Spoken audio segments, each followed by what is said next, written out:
Hello, and I'm going to go into some generic draw cards that nobody's using but should. And when I mean by generic, I'm not talking about cards that are like Allure of Darkness or Ursa-Erratic Radiation, because those are very powerful draw cards, but they're not generic. Allure of Darkness can only be used by Dark decks, and similarly, Ursa-Erratic Radiation can only be used by Ursa-Erratic, even though that is a very good draw 7 potentially kind of card. Anyways, I want to talk about cards that are generic and what powers they can do. We're probably going to want to run these cards only at 1 and in certain decks. You'll see what I mean. And they're going to be very generic. Generic like Upstart Goblin generic. We could throw them into any deck.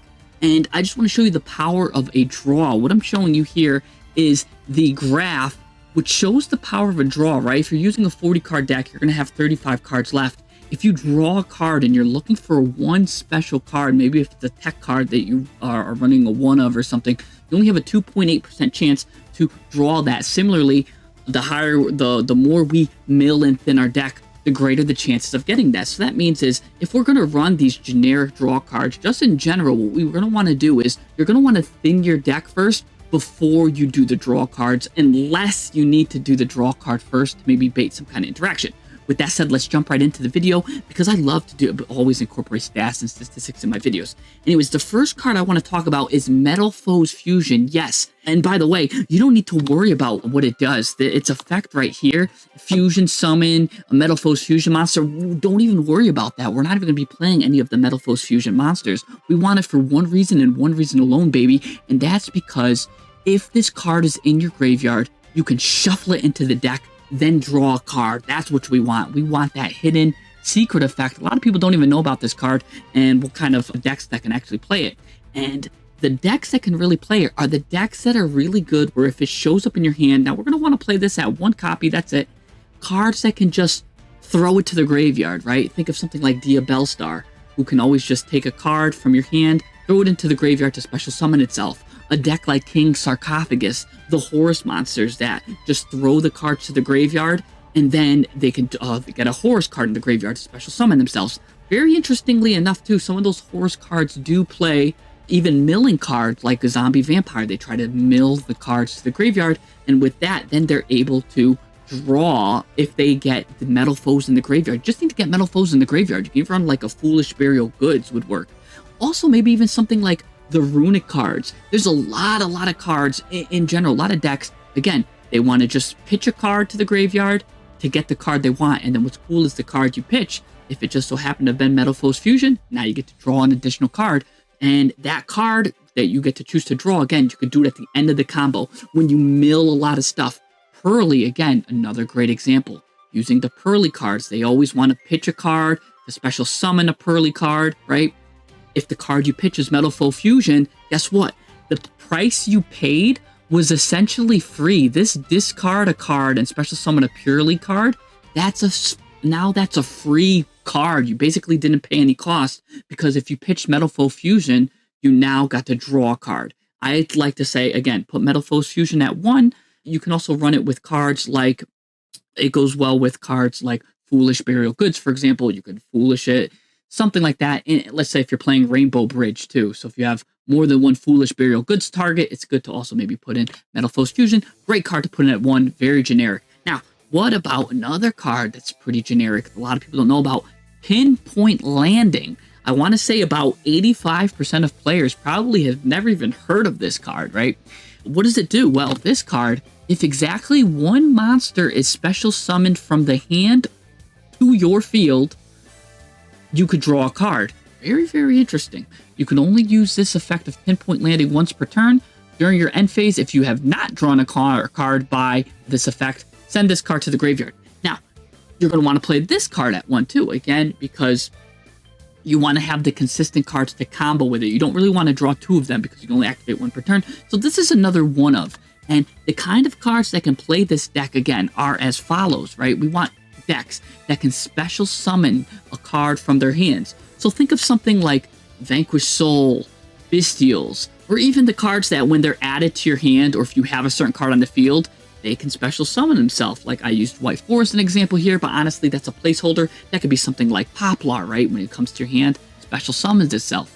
But maybe the better kind of decks are the cards like Vanquish Soul, because not only can you do the draw effect on your turn, right, because they come in and out of your hands, but you can also draw again on your opponent's turn, because the Vanquish Souls, again, they like to come in and out. They bounce back and forth like a ping pong table, right? They come back and forth, and that's why the Vanquish Souls are a very good deck to use Pinpoint Landing with. Again, Bystials themselves as well can work very well with Pinpoint Landing, because you can use Bystials on your turn as well as your opponent's turn. So Pinpoint Landing is a great card to keep on your radar if you special summon from the hand a lot, which most modern decks do, by the way. So again, keeping it at 1 is a great consideration, and it only goes to the graveyard if you don't special summon on your turn. So very, very interesting.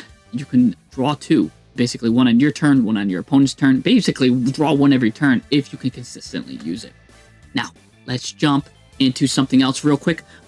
Just real fast. If you like these kind of maths and statistics, please subscribe to the channel if you like this kind of stuff, or join our Discord. We talk about a lot of different strategies and stuff. I like to look at other people's decks, rate them, improve them. Come join the Discord if you want me to help improve your deck. Also, if you're already subscribed in the Discord, just like the video. Liking, even if you don't want to subscribe or join the Discord, goes a long way to helping these videos do well on the platform. So thank you so much. Anyways, let's jump back into it. And please like and subscribe if you haven't already. What another good card is, this is actually one of my favorite cards to use. Not a lot of people use this at all. Sekka's Light. Sekka's Light. Very, very interesting card. What it does, let's take a look at it together. If you have no spell and traps in your graveyard, draw 2 cards. Also, for the rest of this duel, after you activate this card, you cannot activate spell or trap effects except Sekka's Light. So it's a great draw too, right? Pot of Greed, we just can't play any spell and traps. Also, it has another effect, right? So we're probably playing it in all monster decks. You can banish this card from your graveyard, reveal 1 monster in your hand. Deadly Cat, what are you doing? You can banish this card from your graveyard, reveal a monster in your hand, shuffle it into the deck, then draw 1 card. You can only use this effect of Sekka's Light once per turn. Now, what kind of decks can use this? Again, these are going to be very, very heavy monster card focused decks, right? So think of these decks like these: Adamantipator's, Dangers, Goaty. Now, Goaty might be a little bit confusing, but I'll talk to that in a second. Actually, I have a whole video on it, actually, that I'll put up top if you want more example how that goes. But let's talk about things like Adamantipator's. They're very combo heavy monster focused decks that, again, they do a lot of like flipping, a lot of monster stuff. You're probably not playing any spells, not really that many, and if you are, you could probably cut them for that draw too. And again, it has another milling replacing effect. So strong, very, very strong, very good at Emancipators. Again, dangers in themselves too. They like to discard themselves or discard another card in your hand, special summon themselves, draw a card. These are very monster heavy focused deck. So Sekka's Light will go great with that. And again, Goaty, this is probably more easier explained. I have, you can go into like websites like masterduel Meta. They are showing a lot of Goaty decks that use Sekka's Light, but I also have examples in up top. If you click that link up there, it'll show you how I used my Goaty deck with Sekka's Light. Anyway, sorry, my cat's distracting me. Anyways, with this Deadly Cat distracting me, what's not going to distract me is the fact that Piercing the Darkness is another great card that you could use to draw. And it's generic too. The only thing is it's generic if you're using normal monsters. And what do I mean by that? Let's take a look at this. If you normal or special summon a non-token normal monster, except during the damage step, you could draw 1 card. So again, this is going to want to go into normal summon decks. Decks that normal summon, use normal monsters, excuse me. When an attack is declared involving an opponent's monster and a monster you control, so this is the bonus effect, right? We're just drawing a card if we're normal or special summoning a normal monster. That's all we need to know. What is my cat doing? It's got a nice bonus effect here, where if you're using that normal monster and it's either a level 5 higher, or you ritual summoned it, fusioned with it, synchroed it, XZ summoned using the normal monster, you can make that monster you control gain attack equal to that opponent's monster's attack until the end of this turn. So again, has a nice little bonus effect. What kind of decks can we use with it? Well, the reason why you're not seeing it that much is because it's used in a lot of, again, not really meta decks, but it could be used in these rogue tier decks that, again, can be getting some love. So decks like Dark Magician, for example, and it always gets new support, so always make sure to keep that on the radar, right? The Phantasm Spiral.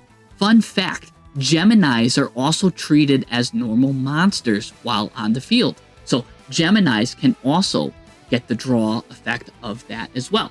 So that's interesting. And how about cards like,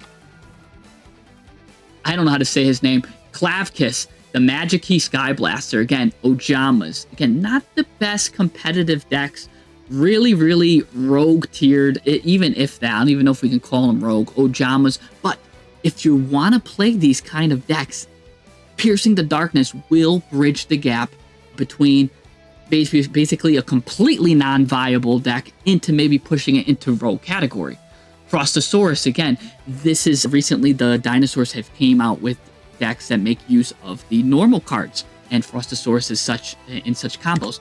And even more recently, Primate Roar, these primate cards, which are coming out in the January pack, use normal monsters, right? And they definitely use normal monsters. So I'm very interested to see how the primate cards actually use normal monsters, and that could be a potential Piercing the Darkness target as well. Anyways, let's move on from that. Happy New Year's, everyone, by the way. And here's a surprise I have for you. Surprise Chain. Very good. And what do I mean by that? Well, let's take a look at this card. Not a lot of people know about this one. This one is very interesting. Activate only as Chain Link 2 or higher and apply the following effects. Depending on the chain link number of this card and sequence, skip over any that do not apply. Basically, if it's a chain link 2, you're going to excavate the top of your deck, excavate the top at least a chain link 2, and then you could place them on any order, right? So it's at least a chain link 3, you'll send the top card of your deck to the graveyard, and a chain link 4, you can draw a card. And what's cool is you get to do all of these effects, by the way, in sequence. So what we're going to want to do is we want to get a chain link 4 or higher, because what that lets us do is lets us draw a card, it lets us mill the card, and it lets us manipulate the top of our deck so we can actually guarantee what we want to draw and what we want to mill. And what kind of decks do that? So real quick, let's just use an example though. Let's say it's a chain link 4, right? This is the 4th card. We activate this as the chain link 4, right? Depending on the chain link number of this card. So we activate this as the 4th card. What we're going to do is, the first thing we're going to do, since it's the chain link 4, we're going to excavate the top 4 cards of our deck. So we're going to take a look, boop. We're going to put it in whatever order we want. We're going to want to put the first card on the top of the deck is going to be the one card we want to mill to the graveyard, and the second card is going to be the one card that we want to draw. So just be sure to remember that if you're playing something like masterduel or whatnot. And the other 2 cards after that, the 3rd and 4th card, could be the card you want to top deck, right? So the 3rd card's the one you want to top deck. Unless, again, you could probably move stuff after. But let's take a look at some decks that can use that. So a deck that I've been trying it out in and I've been having success with is Prank Kids, right? Prank Kids, because when you summon Battle Butler, that's a fusion card. You're going to use these 3 cards on your opponent's turn when you special summon it, because they have Pandemonium. All of these cards also activate as a chain. Dropsies gives you 1,000 life points, Lampsies burns for 500, and Fansies just mills a Prank Kids card from the deck to the graveyard. So basically chain link 1, 2, 3, and then you can use Surprise Chain as chain link 4. And again, the interesting thing about Prank Kids is they mill a lot of cards before they do this, right? They mill a lot of cards, and so when you get to look at 4 cards minimum from the top of your deck after you just milled a bunch of cards, as Prank Kids does, when you get to look at the top 4, the card going to the graveyard is going to be something you want, and the card you're adding to your hand is 90% of the time a hand trap that is very beneficial to your strategy, because you mill so many cards. You get to excavate 4 and choose. It's like a pot of prosperity. That's really strong. What's some other decks that we can use it in, though? All right, how about milling decks? Speaking of that, right, we can use these milling decks. So what you're going to want to do is mill a bunch of cards, right? Let's say you're playing Tier in Master Duel, or you're doing something like Horus in TCG, and you get Zombie Vampire, you're milling a bunch of cards. Well, you'll activate Destrudo Chainlink 1, maybe a Medora Chainlink 2, Fairytale Snow Chainlink 3, Surprise Chain as Chainlink 4, and again, then you could do a bunch of stuff. And what's good about Surprise Chain in these milling decks is, again, you get to excavate, you can choose a card to add, and you get to choose a card to mill, which makes the milling strategies even better. And that's a mill that's going to the graveyard by effect, so you could start comboing off with your tier cards with Surprise Chain as well. Very, very interesting.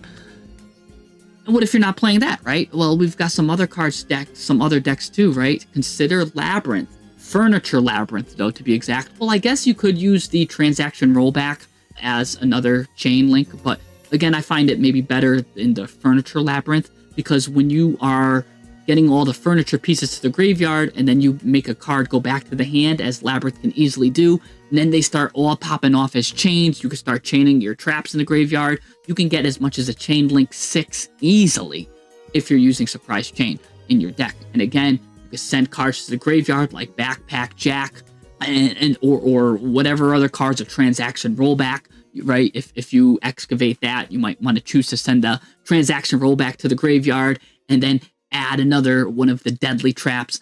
It's very, very good, especially that goes in decks that don't mind certain cards getting milled and certain mines getting added to the hands. Surprise Chain has a lot of potential, and we're not really playing with that. We're not really using that card. So the next card I want to talk about is Supply Squad. What is this? Well, normally all the cards I've talking about, we want to run them as a one of, right? Basically every card I think above on the list, we want to run it a one of or maybe a two of, right? Run one of the Metalfoes Fusion, run one of the Surprise Chain, run one of yada yada, all the cards. This card is the only card I could say maybe run this card at 2 if you're playing a 60 card deck. And the reason why is because this card in particular is a once per turn. If a monster you control is destroyed by battle or card effect, draw a card. This is not limited to just one time. It's a once per card effect, basically. And what's interesting about that is there's a number of decks. Again, you're playing 60 cards. Even in the worst case scenario, if you see them both in your hand, that's less than a 2% chance, by the way. We can activate them both and draw from both by doing the cards. But we're going to want to play decks that destroy themselves on the field or destroy other cards of its archetype on the field. So consider using that card in decks like Unchained, which can pop its own monsters on the field. Sacred King, Fire King, Sacred Fire King. Fire King as an archetype in general can destroy their own cards. Rockets, again, you could destroy your own monsters with rockets. All of these kind of decks. And what's interesting is not only do you do this like Pinpoint Landing, not only can you do this on your turn, you could do this on the opponent's turn as well with these kind of decks, right? So these are just some decks that I thought of that can really use Pinpoint Land, that can use the supply chain to great effect. These decks all will be able to destroy monsters on their turns and on their opponent's turns as well. Very, very interesting. Here are two cards. I want to just put these two cards together because they often go hand in hand, but they can also be used separate as well. For example, Ipiria can be used separately in reptile decks, while Capshell can also be used in a number of fusion decks, synchro decks, etc., link summoning decks. But normally they go hand in hand and they can be used together, especially in sprite decks. And I'll go into that real quick, but I just want to explain what they do if you don't know what they do. Ipiria is a card where if it's just summoned, draw a card. Nice and simple, easy like the hair color. You're going to want to draw with Ipiria, and it's a nice level 2, so you could bring it back with a card playing in Master Duel like Sprite Elf can just bring it right back. Bada bing, bada boom, simple.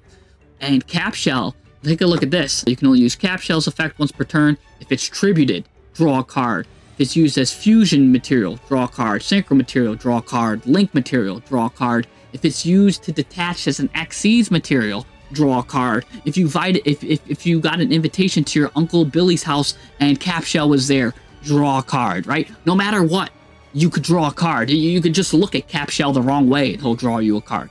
Very, very interesting.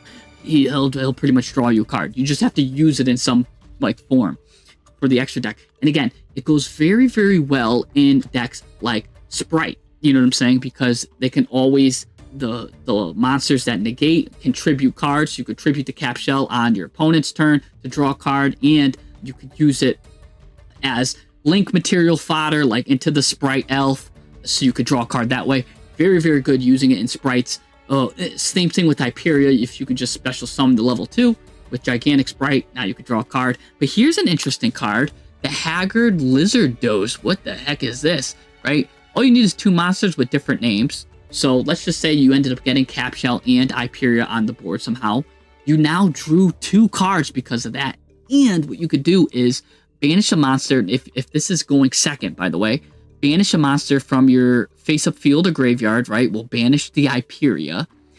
Target a face-up monster on the field, your enemy's card. Make its attack become equal to the original attack of the monster banished to activate this effect. So Ipiria's attack is 500, by the way, right? So what we're going to do is 500. We're making their monsters attack 500. This guy's attack is 800. Now we can beat over whatever monster with ease. And what's funny is if we banish the monster that's Reptile, which Ipiria is, we can draw another card. Very, very good. So not only do we get to draw from Ipiria's summon effect, but then if we use it as material to make a Hazard Lizard Dose, maybe going second in like a board breaker strategy or something, we now can draw again. Awesome. Amazing. Great. And now we just basically drew 2 for free and got to maybe break a board, or at least at the very least, cause some interruption, which is very strong. Anyways, the final card I want to talk about is the card I talked about at the beginning. It's not being used enough. It's Upstart Goblin. It's a very interesting card because a lot of people don't include it in the deck because they say, well, if I include Upstart Goblin in the deck, it could have been a hand trap. But what if you were already using all of like the hand traps you wanted to do and your ratios were perfect? You had the perfect tech cards, right? You have the ratio of hand traps you want, you have the ratios of starters you want, and you find yourself at 39 cards or like 38 cards. And now you're like, oh, maybe I could put in this tech card, maybe I could put in this, that, this, bada bing, bada boom. Just put an Upstart Goblin because again, it does a lot of good effects. Or it's even got beneficial effects in decks that, let's say you are playing a 44 card deck, but the thing is you're playing a lot of Garnets. Maybe consider Upstart Goblin. And you're like, what? Why would you want to do that? Well, take a look at this, right? Because inflating your deck sometimes is the best answer as well. And I always like to talk about the odds to draw a Garnet or a Brick. It's one of my favorite things to talk about because it's very, very interesting. The bottom, of course, will represent how many Garnets you're playing. This is the green is going to represent a 40 card deck, while the purple will represent an 80 card deck, right? So if you're playing a Garnet in your deck, like Psy-Frame Driver, for instance, that you're running a 1 of, you have a 12.5% chance to draw it in a 40 card deck and only an 8.33% chance to draw it in a 60 card deck. Similarly, if you're playing Reinforce and the Rescue Ace cards, they play a lot of bricks and you're probably going to draw 1 of them. Look at that. The odds to draw 1 of them in the 40 card deck is pretty high. Snake Rain, there's probably about 3, I want to say, of your reptiles you don't really want to draw. You'd rather mill them. So again, that's just a general one, right? Maybe some Snake Rain decks play more or less bricks. But regardless, what I want to say is, however many Garnets you're running, you could find yourself somewhere between these numbers. So I said, look, you're running a 44 card deck, but you're running a lot of bricks, right? Maybe you're playing generators and you don't really want to see those generators. Consider maybe Upstart Goblin, because now what's going to happen is instead of drawing your brick, your Garnet, you're going to draw Upstart Goblin instead.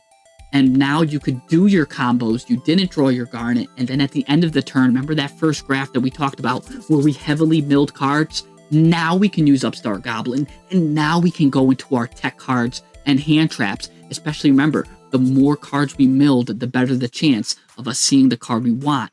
Because if you're not doing that, right, you're being a bad baby, you're not doing it properly.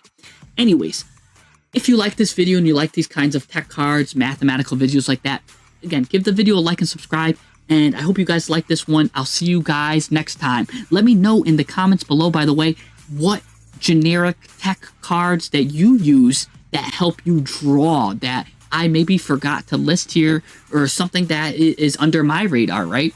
And if you do, come share it in the comments below, or come join the Discord and talk about it. Show me, let me know. I want to see it. I want to talk about it. Anyways, see you guys next time. Happy New Year, everyone. Bye.